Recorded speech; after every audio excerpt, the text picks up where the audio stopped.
हिमाचल प्रदेश विधानसभा की शीतकालीन सत्र की कार्यवाही शुरू होने से पहले भाजपा विधायकों ने जॉब ट्रेनिंग पॉलिसी के खिलाफ जोरदार प्रदर्शन किया। नेता प्रतिपक्ष और पूर्व मुख्यमंत्री जयराम ठाकुर की अगुवाई में भाजपा विधायक हाथों में तख्तियां लेकर नारेबाजी करते हुए विधानसभा परिसर में पहुंचे। भाजपा विधायकों ने सुक्खू सरकार पर आरोप लगाया कि नियमित नौकरियों के बजाय युवाओं को 2 साल के लिए ट्रेनिंग के रूप में रखा जा रहा है, जो युवाओं के भविष्य के साथ घोर अन्याय और धोखा है। विपक्ष ने जॉब ट्रेनिंग पॉलिसी को तुरंत वापस लेने की मांग उठाई।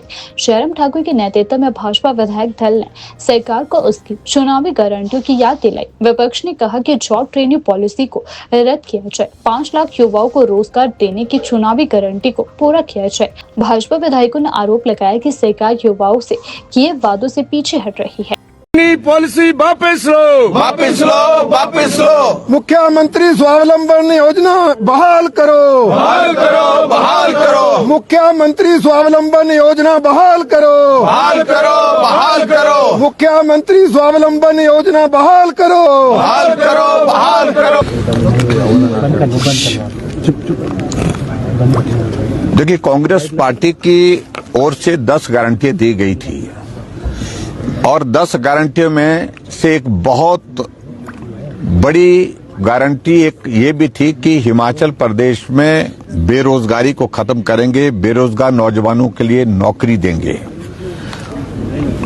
कैबिनेट की पहली बैठक में 1 लाख नौकरियां निकाल दी जाएंगी और 5 साल में 5 लाख नौकरियां दी जाएंगी।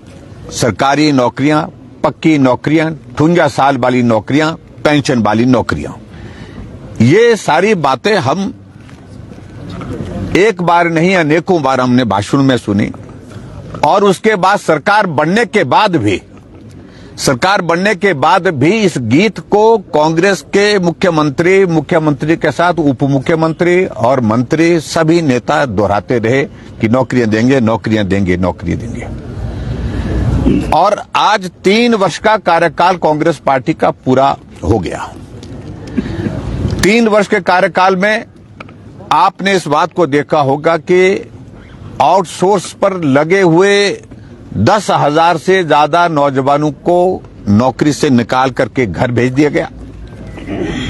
स्टाफ सिलेक्शन कमीशन हमीरपुर अभी तक 3 साल बीतने के बावजूद भी भर्ती की प्रक्रिया शुरू नहीं कर पाया।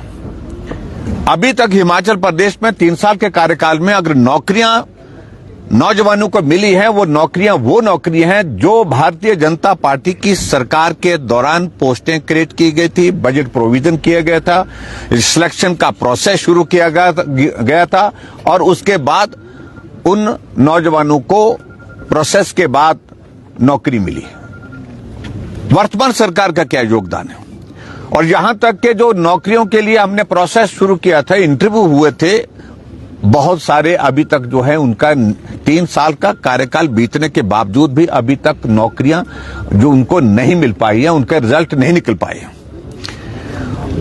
और ऊपर से नई सोच के साथ व्यवस्था परिवर्तन के दौर में जॉब ट्रेनिंग एक नई पॉलिसी की शुरुआत करने की बात कही गई। और उसका अभिप्राय क्या है? पूरा नौजवान इसको जानना चाहता है कि 2 साल की नौकरी और उसके बाद फिर टेस्ट, फिर उसमें अगर वो उत्तीर्ण होते हैं, उसमें पास होते हैं, उसके बाद आगे की नौकरी पर विचार करेंगे। ये सारे प्रश्न जिसका जवाब हिमाचल प्रदेश की सरकार, सुक्खू जी और उनके मंत्री ना विधानसभा के अंदर दे पा रहे हैं, ना ही विधानसभा के बाहर दे पा रहे हैं। और तरीके के निकाले। नेताओं के नाम से आउटसोर्स एजेंसी जो है भर्ती के लिए जो है वो एक नया काम शुरू किया है, नेताओं के नाम से, नेताओं के बेटों के नाम पर। और उसमें भर्ती होने से पहले नौकरी आउटसोर्स में मिलेगी, 8,000 9,000 रुपए उसमें पैसा मिलेगा और उसमें नौकरी का इंटरव्यू होने से पहले पैसे मांगे जा रहे हैं। पैसे लोगों ने दिए भी। और ये आपको तो मैं ये भ्रष्टाचार का खुला नंगा नाच जो है वो कांग्रेस की सरकार प्रदेश के बेरोजगार नौजवानों के साथ इस प्रकार से उनको ठग करके कर रही है। शेम। पुलिस की भर्ती हुई और उस पुलिस की भर्ती में जिन बच्चों ने, हमने नहीं, जो बच्चे एग्जाम देने के लिए एग्जामिनेशन सेंटर के अंदर थे, उन्होंने कहा कि मास चीटिंग हुई है, सीसीटीवी बंद कर दिए गए और नॉन ऑपरेशनल कर दिए गए और उसमें लिखित रूप से उन बच्चों ने शिकायत की है। लेकिन उस सारी चीज को धमकी देकर के, दबा करके उस भर्ती को कि भी ये भर्ती में गड़बड़ नहीं हुई है, ऐसा प्रयत्न करने की कोशिश सरकार की ओर से हो रही है। सही मायने में वो इंटरव्यू उसी वक्त रद्द होना चाहिए था, नए सिरे से इंटरव्यू की प्रोसेस होनी चाहिए थी। ये बाहर के लोग कोई आरोप नहीं लगा रहे थे, जो बच्चे एग्जाम दे रहे थे, मास कॉपिंग हुई है उसमें। इस तरह से बहुत सारे प्रश्न हिमाचल प्रदेश में वर्तमान में कांग्रेस की सरकार के ऊपर है।